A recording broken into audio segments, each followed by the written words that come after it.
In this video, I'll quickly walk you through getting started with Querychart, so you can experience what sets us apart from other flowchart tools like Miro, Lucidchart, and Visio.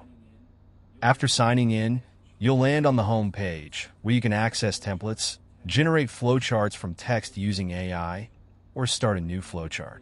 To create a new flowchart, click this button to open a blank canvas where you can begin right away. There are two ways to create a flowchart with Querychart, and in this video, I'll show you the most distinctive approach that makes us different. This method uses data from a spreadsheet, similar to plotting a pie chart in Excel or Google Sheets.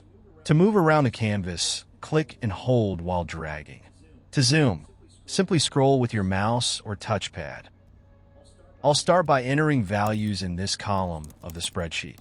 As I do, you'll see boxes automatically generated on the canvas, with each row representing a box. The text from each cell appears in the corresponding box on the canvas. A cool feature you can check out in a separate video is how to interact with each box to add notes, links, and even attach files. I can customize the shape of the boxes using this column.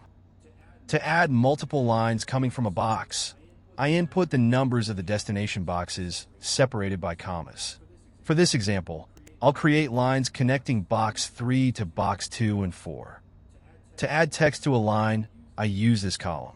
Since this row has 2 lines, I'll add text to each by separating the text with a comma. I can also change the appearance of the lines by adjusting their color and style in this column. Here, I'll make the first line red and dashed and the second one green. To add a vertical swim lane, just enter its title in this column, and you can see how the swim lane is created and the lines and boxes automatically align. Finally, I'll rename the flowchart by clicking here. Now, we have a simple 4-step flowchart with 2 swim lanes, all generated from spreadsheet data. And to share it, I can export it as an image, send it by email by entering the recipient's address here, or simply share the URL.